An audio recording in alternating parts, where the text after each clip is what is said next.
Hello and welcome back to another episode of Bedtime Stories. My name is Tracy and I'm your host.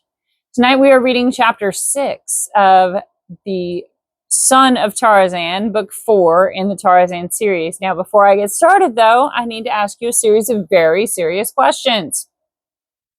Very serious. Did you go pee in the potty yet? Have you brushed your teeth? Have you got your water next to the bed? I need a beverage real quick. Hang on. Have you done your stretches? You got all that done already? Sweet, good job. I thank you for your subscription, your liking of this video, and your clicking of the notification bell so that you are notified next time I upload a new chapter. And now that all of that is done, with my great thanks, I appreciate you so much. There's nothing else to do, is there? But go ahead and get started, huh? All right, let's go. Me. I'm kidding. Sorry. Chapter 6. His first night in the jungle was one which the son of Tarzan held longest in his memory. No savage carnivore menaced him. There was never a sign of hideous barbarian. Or if there were, the boy's troubled mind took no cognizance of them. His conscience was harassed by the thought of his mother's suffering. Self-blame plunged him into the depths of misery. The killing of the American caused him little or no remorse. The fellow had earned his fate. Jack's regret on this score was due mainly to the effect which the death of Condon had had upon his own plans. Now he could not return directly to his parents as he had planned. Fear of the primitive borderland law of which he had read highly colored imaginary tales had thrust him into the jungle a fugitive.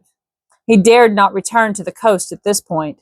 Not that he was so greatly influenced through personal fear, as from a desire to shield his father and mother from further sorrow, and from the shame of having their honored name dragged through the sordid degradation of a murder trial. With returning day, the boy's spirits rose. With the rising sun rose new hope within his breast. He would return to civilization by another way. None would guess that he had been connected with the killing of the stranger in the little out-of-the-way trading post upon a remote shore. Crouched close to the great ape in the crotch of a tree, the boy had shivered through an almost sleepless night. His light pajamas had been but little protection from the chill dampness of the jungle, and only that side of him which was pressed against the warm body of his shaggy companion approximated to comfort. And so he welcomed the rising sun with its promise of warmth as well as light, the blessed sun, dispeller of physical and mental ills. He shook Akut into wakefulness. Come, he said, I am cold and hungry. We will search for food out there in the sunlight. And he pointed to an open plain, dotted with stunted trees and strewn with jagged rock. The boy slid to the ground as he spoke, but the ape first looked carefully about, sniffing the morning air. Then, satisfied that no danger lurked near, he descended slowly to the ground beside the boy. Numa and Sabor, his mate, feast upon those who descend first and look afterward, while those who look first and descend afterward live to feast themselves. Thus the old ape imparted to the son of Tarzan the boy's first lesson in jungle lore. Side by side they set off across the rough plain, for the boy wished first to be warm. The ape showed him the best places to dig for rodents and worms, but the lad only gagged at the thought of devouring the repulsive things. Some eggs they found, and these he sucked raw, but also he ate roots and tubers, which Akut unearthed. Beyond the plain and across a low bluff they came upon water, brackish, ill-smelling stuff in a shallow waterhole, the sides and bottom of which were trampled by the feet of many beasts. A herd of zebra galloped away as they approached. The lad was too thirsty by now to cavil at anything even remotely resembling water, so he drank his fill while Akut stood with raised head, alert for any danger. Before the ape drank, he cautioned the boy to be watchful, but as he drank, he raised his head from time to time to cast a quick glance toward the clump of bushes 100 yards away, upon the opposite side of the waterhole. When he had done, he rose and spoke to the boy in the language that was their common heritage, the tongue of the great apes. There is no danger near, he asked. None, replied the boy. I saw nothing move while you drank. Your eyes will help you but little in the jungle, said the ape. Here, if you would live, you must depend upon your ears and your nose, but most upon your nose. When we came down to drink, and I saw the zebras as they caught our scent, I knew that no danger lurked near upon this side of the waterhole, for else the zebras would have discovered it and fled before we came. But upon the other side, toward which the wind blows, danger might lie concealed.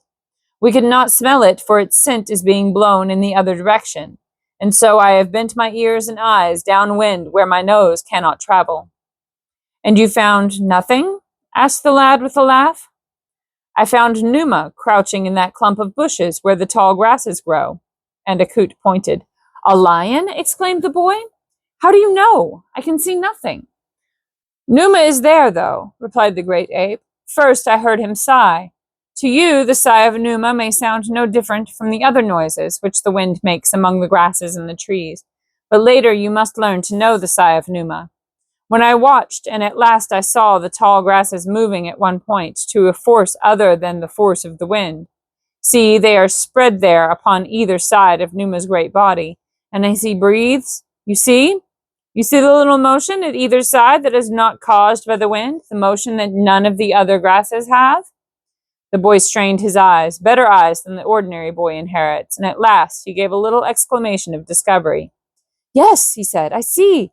He lies there, and he pointed. His head is toward us. Is he watching us? Numa is watching us, replied Akut, but we are in little danger unless we approach too close. For he is lying upon his kill. His belly is almost full, or we should hear him crunching the bones. He is watching us in silence merely from curiosity. Presently he will resume his feeding, or he will rise and come down to the waterhole for a drink. As he neither fears nor desires us, he will not try to hide his presence from us. But now is an excellent time to learn to know Numa, for you must learn to know him well if you would live long in the jungle. Where the great apes are many, Numa leaves us alone. Our fangs are long and strong, and we can fight. But when we are alone, and he is hungry, we are no match for him. Come, we will circle him and catch his scent. The sooner you learn to know it, the better. But keep close to the trees as we go around him, for Numa often does that which he is least expected to do. And keep your ears and your eyes and your nose open. Remember always that there may be an enemy behind every bush, in every tree, and amongst every clump of jungle grass. While you are avoiding Numa, do not run into the jaws of Sabor, his mate. Follow me. And Akut set off in a wide circle about the waterhole and the crouching lion. The boy followed close upon his heels. Hang on. His every sense upon the alert, his nerves keyed to the highest pitch of excitement. This was life! For the instant he forgot his resolutions of a few minutes past to hasten to the coast at some other point than that at which he had landed, and make his way immediately back to London. He thought now only of the savage joy of living, and of pitting one's wits and prowess against the wiles and might of the savage jungle brood which haunted the broad plains and the gloomy forest isles of the great untamed continent. He knew no fear. His father had had none to transmit to him, but honor and conscience he did have, and these were to trouble him many times as they battled with his inherent love of freedom for possession of his soul. They had passed but a short distance to the rear of Numa when the boy caught the unpleasant odor of the carnivore. His face lighted with a smile.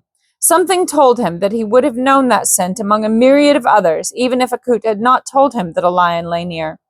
There was a strange familiarity, a weird familiarity in it that made the short hairs rise at the nape of his neck, and brought his upper lip into an involuntary snarl that bared his fighting fangs.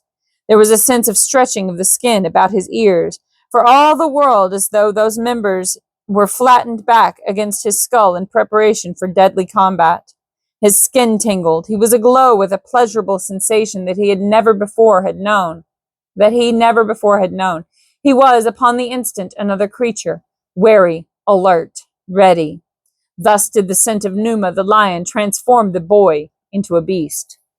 He had never seen a lion. His mother had gone to too great pains to prevent it, but he had devoured countless pictures of them, and now he was ravenous to feast his eyes upon the king of beasts in the flesh. As he trailed Akut, he kept his eye cocked over one shoulder rearward, in the hope that Numa might rise from his kill and reveal himself. Thus it happened that he dropped some little way behind Akut, and the next he knew he was recalled suddenly to the contemplation of other matters than the hidden Numa by a shrill scream of warning from the ape. Turning his eyes quickly in the direction of his companion, the boy saw that standing in the path directly before him, which sent shivers of excitement racing along every nerve of his body, with body half merging from a clump of bushes in which she must have lain hidden, stood a sleek and beautiful lioness. Her yellow-green eyes were round and staring, boring straight into the eyes of the boy. Not 10 paces separated them. 20 paces behind the lioness stood the great ape, bellowing instructions to the boy and hurling taunts at the lioness in an evident effort to attract her attention from the lad while he gained the shelter of a nearby tree. But Sabor was not to be diverted. She had her eyes upon the lad. He stood between her and her mate, between her and the kill. It was suspicious. Probably he had ulterior designs upon her lord and master or upon the fruits of their hunting. A lioness is short-tempered. Akut's bellowing annoyed her. She uttered a little grumbling growl, taking a step toward the boy. "The tree!" screamed Akut. The boy turned and fled, and at the same instant the lioness charged. The tree was but a few paces away. A limb hung 10 feet from the ground, and as the boy leapt for it, the lioness leapt for him. Like a monkey, he pulled himself up into one side. A great forepaw caught him a glancing blow at the hips, just grazing him. One curved talon hooked itself into the waistband of his pajama trousers, ripping them from him as the lioness sped by. Half naked, the lad drew himself to safety as the beast turned and leapt for him once more. Akut from a nearby tree jabbered and scolded, calling the lioness all manner of foul names. The boy, patterning his conduct after that of his preceptor, unstoppered the vials of his invective upon the head of the enemy, until in realization of the futility of words as weapons, he bethought himself of something heavier to hurl. There was nothing but dead twigs and branches at hand, but these he flung at the upturned, snarling face of Sabor, just as his father had before him, 20 years ago, when as a boy he too had taunted and tantalized the great cats of the jungle. The lioness fretted about the bole of the tree for a short time, but finally, either realizing the uselessness of her vigil, or prompted by the pangs of hunger, she stalked majestically away and disappeared in the brush that hid her lord, who had not once shown himself during the altercation. Freed from their retreats, Akut and the boy came to the ground to take up their interrupted journey once more. The old ape scolded the lad for his carelessness. "Had you not been so intent upon the lion behind you, you might have discovered the lioness much sooner than you did," he said. "But you passed right by her without seeing her," retorted the boy. Akut was chagrined. "It is thus," he said, "that jungle folk die. We go cautiously for a lifetime, and then just for an instant we forget, and—" He ground his teeth in mimicry of the crunching of great jaws and flesh. "It is a lesson," he resumed. "You have learned that you may not for too long keep your eyes and your ears and your nose all bent in the same direction." That night the Son of Tarzan was colder than he had ever been in all his life. The pajama trousers had not been heavy, but they had been much heavier than nothing. And the next day he roasted in the hot sun, for again their way led much across wide and treeless plains. It was still in the boy's mind to travel to the south and circle back to the coast in search of another outpost of civilization. He had said nothing of this plan to Akut, for he knew that the old ape would look with displeasure upon any suggestion that savored of separation. For a month the two wandered on, the boy learning rapidly the laws of the jungle, his muscles adapting themselves to the new mode of life that had been thrust upon them. The thews of the sire had been transmitted to the son. It needed only the hardening of use to develop them. The lad found that it came quite naturally to him to swing through the trees. Even at great heights, he never felt the slightest dizziness, and when he had caught the knack of the swing and the release, he could hurl himself through space from branch to branch with even greater agility than the heavier Akut. And with exposure came a toughening and hardening of his smooth white skin, browning now beneath the sun and wind. He had removed his pajama jacket one day to bathe in a little stream that was too small to harbor crocodiles, and while he and Akut had been disporting themselves in the cool waters, a monkey had dropped down from the overhanging trees, snatched up the boy's single remaining article of civilized garmenture, and scampered away with it. For a time Jack was angry, but when he had been about the without the jacket for a short while, he began to realize that being half-clothed is infinitely more uncomfortable than being entirely naked. Soon he did not miss his clothing in the least, and from that he came to revel in the freedom of his unhampered state.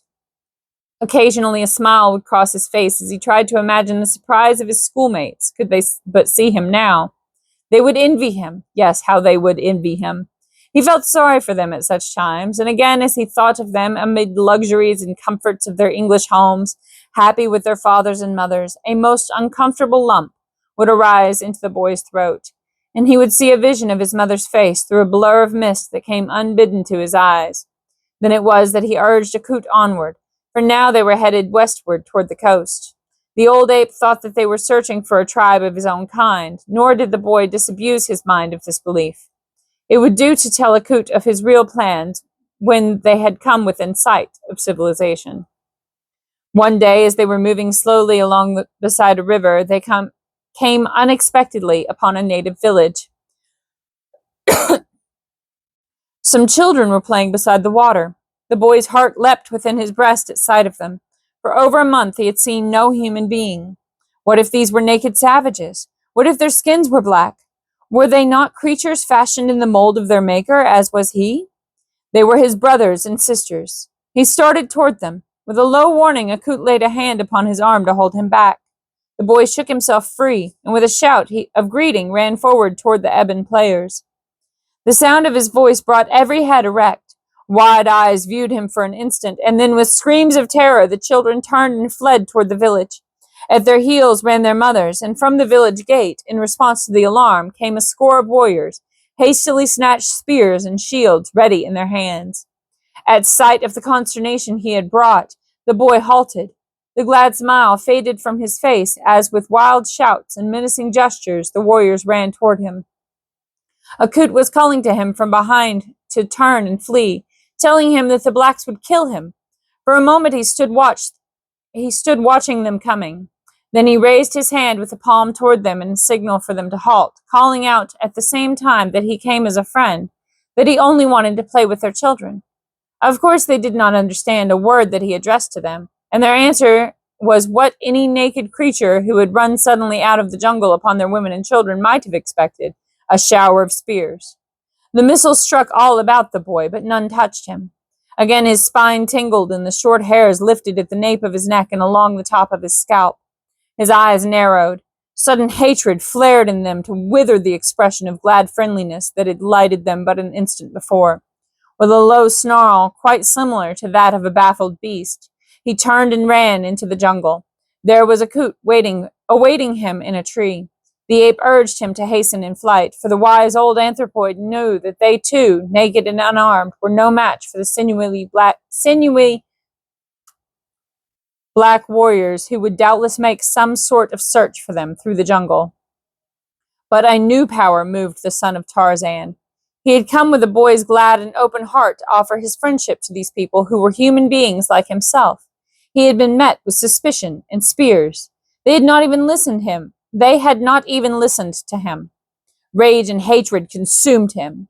When Akut urged speed, he held back. He wanted to fight.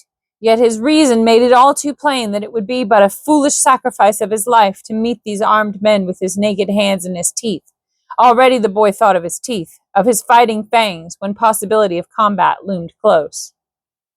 Moving slowly through the trees, he kept his eyes over his shoulder, though he no longer neglected the possibilities of other dangers which might lurk on either hand or ahead. His experience with the lioness did not need a repetition to ensure the permanency of the lesson it had taught. Behind, he could hear the savages advancing with shouts and cries. He lagged further behind until the pursuers were in sight. They did not see him, for they were not looking among the branches of the trees for human quarry. The lad kept just ahead of them. For a mile, perhaps, they continued the search, and then they turned back toward the village. Here was the boy's opportunity, that for which he had been waiting, while the hot blood of revenge coursed through his veins until he saw his pursuers through a scarlet haze. When they turned back, he turned and followed them. Akut was no longer in sight. Thinking that the boy followed, he had gone on further ahead. He had no wish to tempt fate within range of those deadly spears. Slinking silently from tree to tree, the boy dogged the footsteps of the returning warriors. At last, one dropped behind his fellows as they followed a narrow path toward the village. A grim smile lit the lad's face.